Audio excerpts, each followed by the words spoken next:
I found my identity through food that would fuel a drive to dig deep into the history of my Omani and Zanzibari heritage. I now want to meet others and discover their history with them and the recipes that keep them connected to their heritage. Welcome to Dina's Coming Home. On today's episode of Dina's Coming Home, we are in my hometown Portsmouth, and more specifically Southsea, where me and one of my closest friends grew up. Emily and I have known each other since we were 16, and we didn't like each other at first, but we grew an amazing friendship off of food. So I am so excited to be interviewing her today to learn all about her mum growing up in the Philippines and life being half Filipino in the UK. Hi! Oh my god. You're right? Yes. Let's go.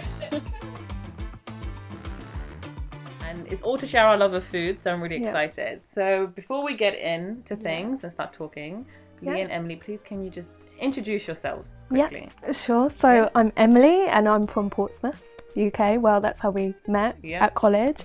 I'm also a mindset coach as well. I do energy healing as well. So you know what I do because you've worked with me. So and it's my mum. I've known you since you together with Emily. Whichever one like to say. What are we going to be cooking today? We're cooking chicken adobo. Does chicken adobo come from in the Philippines? Oh, well, I don't know really, because every time my grandma, every time used to go to grandma, she always tend to cook this adobo.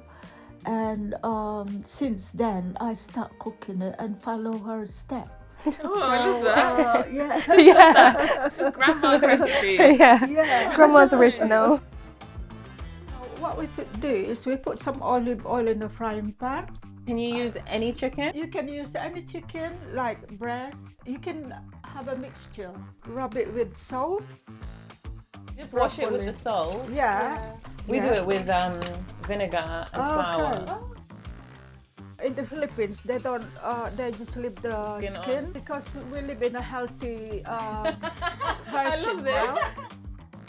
Okay. And so, so you're always going to your mum to like learn about the culture and things. So in the house, obviously with your dad being English, how was it? What were you eating daily? What is like life like in the house? Or was it really English, or were there elements that your mum would bring in? No, my mum did bring in Filipino food. Like we're gonna cook today the chicken adobo. That's like a main one. Pancit. But I need to mention as well Filipino parties, because when I was younger, my mum would always take me to a Filipino party. Oh, nice. So like at a Filipino party, there's always like so much food, like spring rolls, everything, like so much food. So.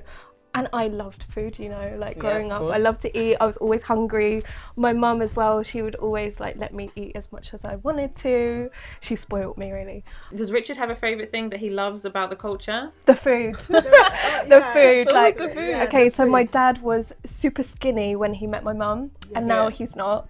And that's down to the love of his food, but also having a Filipino wife.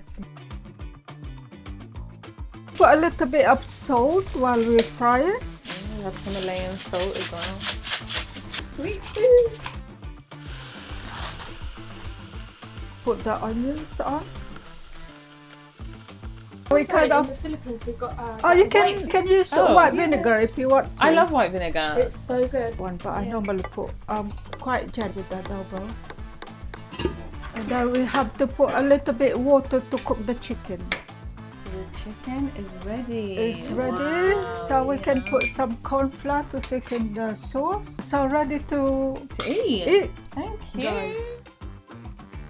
You don't have an answer yet. But how much do you know about the history of Okay, Philippines? so I don't know that much, but I know like where our influences come from. So the colonization of Philippines, it was 1521.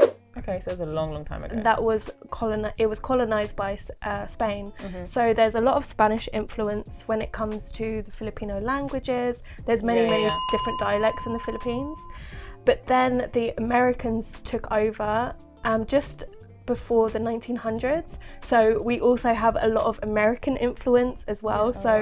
I know we were speaking about it, and you know Jollibee. So like it's like a really well-known like fast food chain in the Philippines. And that's also very like American inspired, but with a Filipino twist. So yeah, that's what I really know. And the independence of Philippines was like around 1946. Right, okay. But yeah, they still had a lot of like heavy influence with America, because they had like lots of air bases there during the war and all of that. So yeah, there was a little bit of time. I'm giving you a whole history lesson. This is not me at all.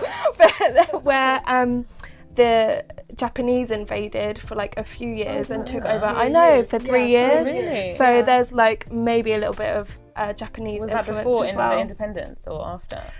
Before. Yeah. Where you grew up in the Philippines? Yeah, I grew up in the Philippines in the village, a small village. When I was high school, I stayed with my uncle and my 2 uncles, because where it came to my dad raised me as 9 children. Oh wow! So my dad can't really afford us to go to school all together. What was the name of your village? My village is Barangobong. And where was it? Which province? It's in the north. We're Okay. in the north of the Philippines. And is it an island or is it part of the mainland? It's a part of The mainland. Yeah. Oh, nice. Yeah. You come to England in 1977? Yeah. And where did you land first? Where did you go first? Well, I land in Leeds, really. Oh. Yeah, because I only 21. And what made me come here? My sister came to work as a nanny, just 21 then, and I decided to, okay, this is my opportunity, because life in the Philippines is so poor, and it's my chance to excel myself. And I thought, okay, I'll come around and see, find me an employer as a nanny too, and they're friends together. Oh, nice. So after a month, I came here, and that's where it started. I don't measure my rice because it's. You don't even measure the rice. Yeah. No. It's bad luck if you throw rice away. So. Oh, really? Yeah, it's a thing in Finland. So you just have to eat it all. Yeah. You can't leave your plate empty, and it's just like. What's the more common rice for Filipinos? Oh, we had a lot of variety of rice. We had brown rice. We had rice that smells good, fragrant rice. But we got a variety, lots of variety of rice. My dad teach me how to cook the rice when I was little. Okay. The rice is up to there, and the water is up to there. And that's how you know. That's it. Do you put oil in your rice?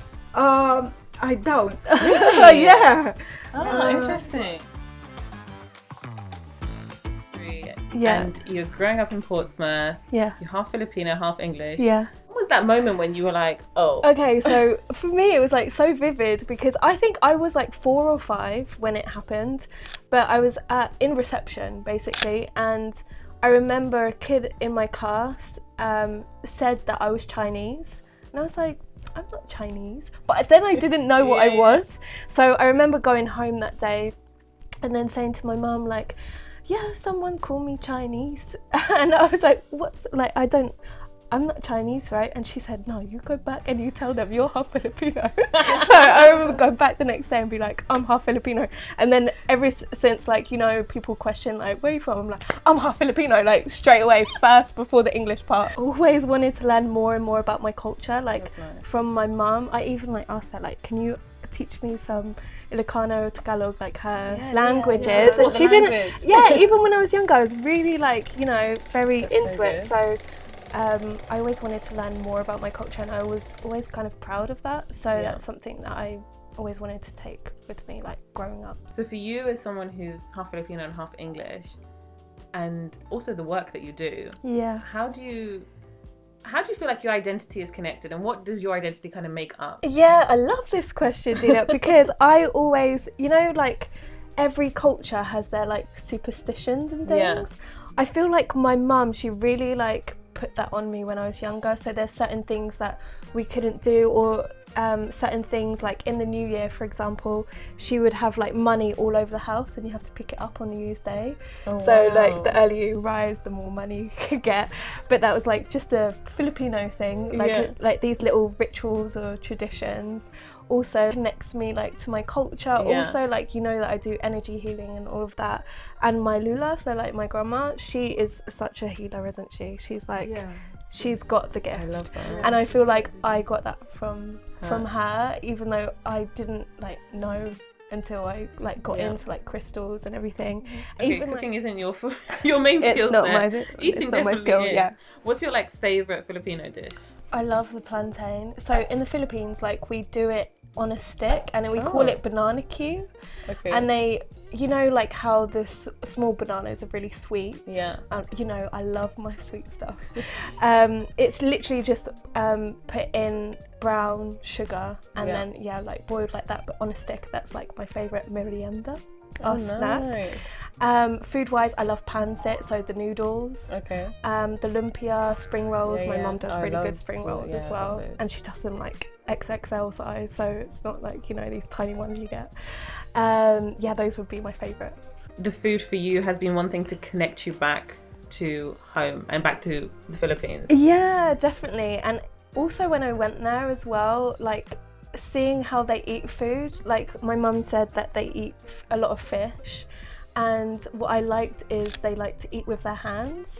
And so I learned how to eat with my hand, you know, with the rice going in there, and it makes sense when you're eating fish, you know, you're getting all the bones out and everything. So I really like that part of like connecting with my culture. So here's the rice. And the perfect rice is perfectly cooked.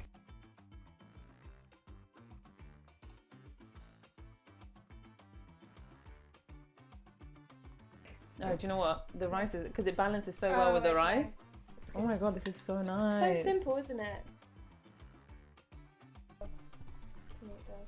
Mmm. Yeah? Love it. She's gone to Reggie now. Wonderful. I think we should all get a plate. Yeah, get a plate, everyone. Oh yeah. Yeah, there we go. Right, and then flip like this and clap. Oh, I know. what's that?